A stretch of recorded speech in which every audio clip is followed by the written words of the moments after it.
राठौड़ से निवेदन करूंगा कि वो वार्ड वासियों को एक बार जोर से राजेंद्र राठौड़ बीजेपी झगड़िया।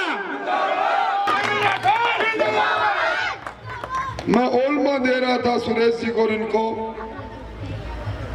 तारानगर जाने से पहले या बीच में अगर वार्ड नंबर 1 में मेरी सभा हो जाती, मेरी नजरें उन चेहरों पर टिक जाती जो मुझे आशीर्वाद देते हैं, मन से आशीर्वाद देते हैं, ताकत देते हैं, तो शायद 7 चुनाव लगातार जीतने के बाद मैं पराजित नहीं होता।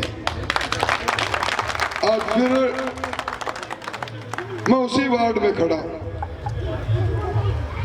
ये बात सही है, ये चुनाव कोई साधारण चुनाव नहीं।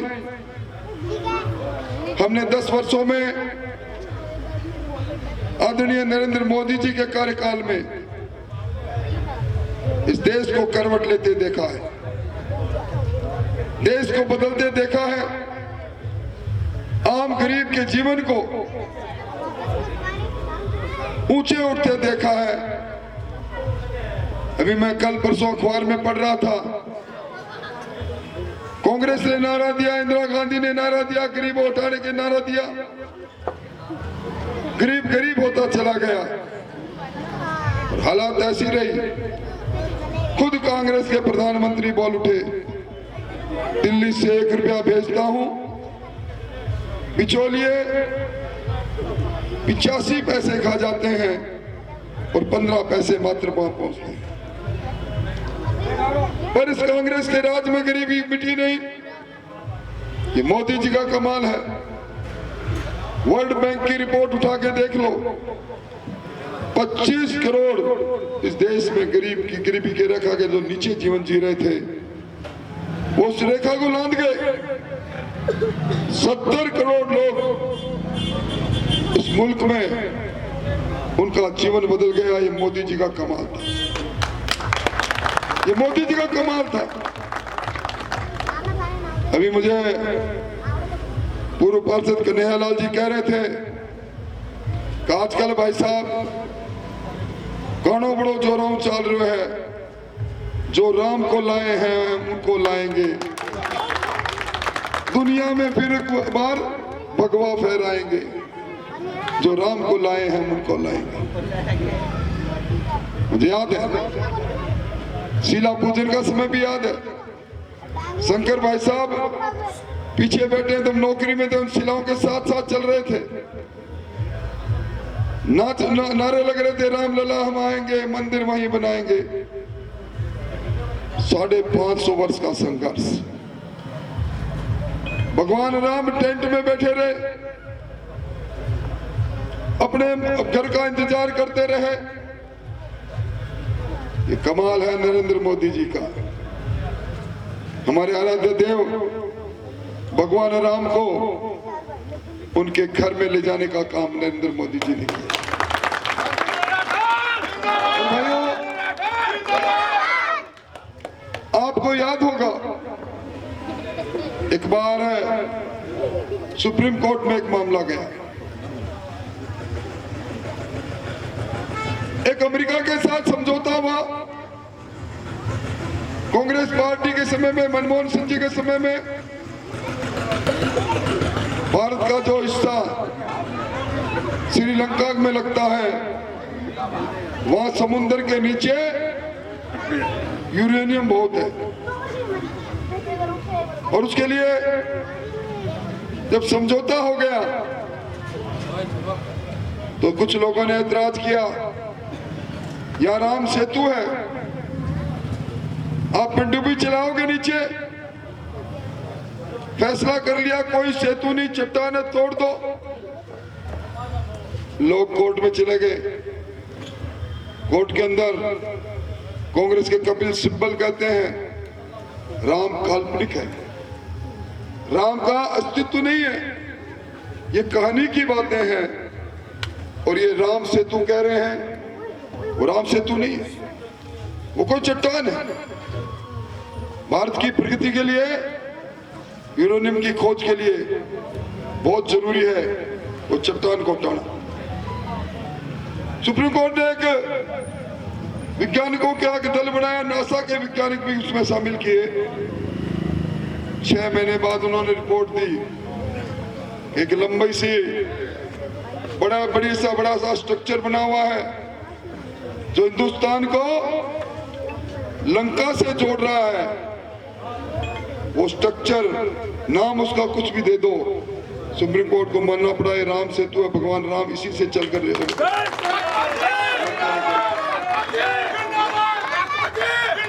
आज एक तरफ राम मंदिर बनाने की बात चल रही है, राम मंदिर बन गया, और आपने देखा होगा विधानसभा में मैंने मामला उठाया था।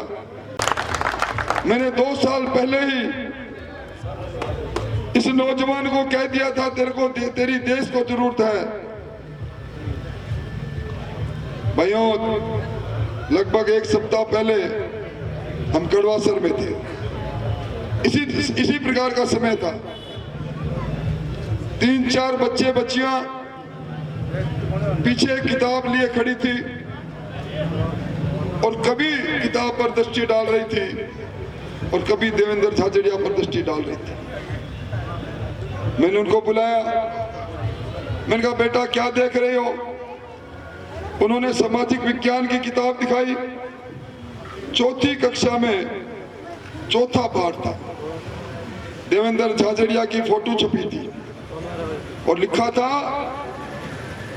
संघर्ष का प्रतीक और अनुकरणीय व्यक्तित्व देवेंद्र झाझड़िया पाठ पढ़ाया जा रहा था। कैसा उम्मीदवार जिंदा रहते हुए भी जिसका पाठ पढ़ाया जाए स्कूलों में, पद्म भूषण से जो अलंकृत हो और जिसके लिए प्रधानमंत्री जी कहे दिल्ली में नरेंद्र तो चूरू में देवेंद्र, ऐसे उम्मीदवार को जिताने का संकल्प भी हमको करना पड़ेगा। भाइयों, मुझे एक चुनाव याद आ रहा है, पिछला चुनाव था, उससे पहले का चुनाव, यही मीटिंग थी, इसी प्रकार की सभा में जब मैं आज पार्टी का चोला बदलकर कांग्रेस में गए राहुल कसवा को लेकर आया, तो कन्हैया जैसे 2-3 लोगों ने कहा भाई साहब 5 साल में एक बार आवे थे वोट देना वास्ते क्या वो मैं वोट दे देवा, पर मारा एमपी साहब तो कदे आंख ही को नहीं खोले, दोबारा मोहल्ला मानी तो दूर, मैं कदे सामने खड़ा हो जावा, जब भी मारू आंख को मिलावे। उस समय भी मैंने कहा था कि मोदी जी का सवाल है, राष्ट्र निर्माण का सवाल है, भारत को विश्व गुरु बनाने का सवाल है। और भाइयों, जो हमारे साथ इन मंचों पर कहते थे कांग्रेस भ्रष्टाचार की जननी है, कांग्रेस गरीब की दुश्मन है, कांग्रेस गोबर तोप में खा गए, कोयले में खा गए, कॉमनवेल्थ में खा गए, चोरों की मंडली है, 13 लोगों की टिकट कटी, किसी ने सामने दुश्मन से हाथ नहीं मिलाया। ये आपके 10 साल से एमपी जो कभी आपके मोहल्ले में आए नहीं, उन्होंने हाथ मिला लिया। अब वो खूनी पंजा जिसको कहते थे वो अच्छा हो गया। उनको चाहिए कि वो मंचों पर कहे। कल मैं उनका भाषण सुन रहा था, काका की खाद मिटाने आया हूं। उनको ये नहीं पता हमने जवानी दी है यहाँ गलियों में, हमने मोहब्बत और प्यार बांटा है गलियों में। राजेंद्र राठौड़ की होली हो दिवाली हो, चूरू पहला प्रेम है मेरा, चूरू से दूर नहीं हो सकता मैं। मेरी क्या खाद मिटाओगे? अरे खास तो कुर्सी की आपको चल रही थी, मुझे सामंत क्या कह रहे हो? सामंत तो आप हो, परिवार में रखना चाहते हो सारी चीज को। इसलिए मैं निवेदन करने आया हूं भाइयों, पद्म भूषण देवेंद्र झाझड़िया, एक हमारे वोट जो लेकर एमपी बने भगोड़े राहुल कसवा, फैसला आपको करना है। नरेंद्र मोदी जी और राहुल गांधी दोनों के मुकाबले में एक तो वो नेता जिन्होंने दुनिया में धाक कर दी, जिसकी चर्चा भी हरलाल जी कर रहे थे। ये वोट, आपका वोट नरेंद्र मोदी जी को ताकत देगा। ये आपका वोट आत्मनिर्भर भारत, विकसित भारत बनाने की नींव रखेगा। ये आपका वोट धारा 370 खत्म करने वाले, ट्रिपल तलाक को खत्म करने वाले उन मोदी जी को, जिन्होंने जिनके रहते हुए देश की सीमाएं मजबूत हो गई, उनको ताकत देगा। आप इतने लोग विराजे हैं, आप सही बताओ, सांझ का समय है, आप में से कितने ऐसे लोग हैं जो नरेंद्र मोदी जी को तीसरी बार प्रधानमंत्री बनाना चाहते हैं?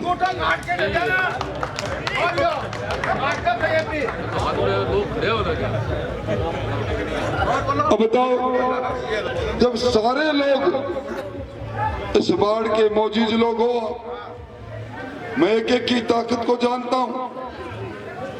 आप लोग कल और परसों सिर्फ 2 दिन, रामलला के लिए 2 दिन, मोदी जी के लिए 2 दिन, हिंदुस्तान को ऊंचा ले जाने के लिए 2 दिन, इन 2 दिन में आप मोदी दूत बन जाओ, आप झाझड़िया जी के सहयोगी बन जाओ। बड़ा चुनाव है, 2200 गांव है, भला तो वो फेंक सकता है, पर आपकी वोट की ताकत उन्हें दिल्ली भेज सकती है।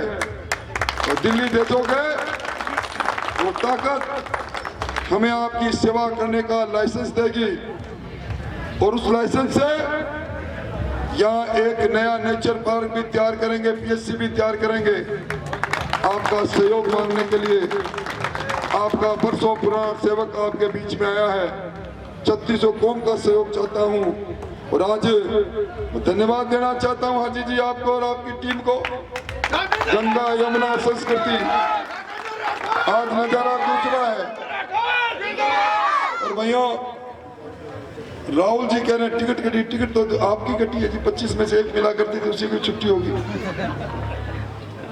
तो अपने क्या जिम्मेदारी है क्या कि वोट बैंक की तरह कांग्रेस को पीछे फेंक के वोट दें? पूरा माइनॉरिटी का वोट बीजेपी खत्म होगा पूरा। तो भाई माइनॉरिटी का जितना लोग अटक विराजा है, बे हाथ खड़ा करके मैंने विश्वास दिलाओ जी। वाह भाई वाह, वाह भाई वाह, बहुत बहुत धन्यवाद, बहुत बहुत आभार। फिर मिलेंगे, फिर मिलेंगे, फिर मिलेंगे। धन्यवाद।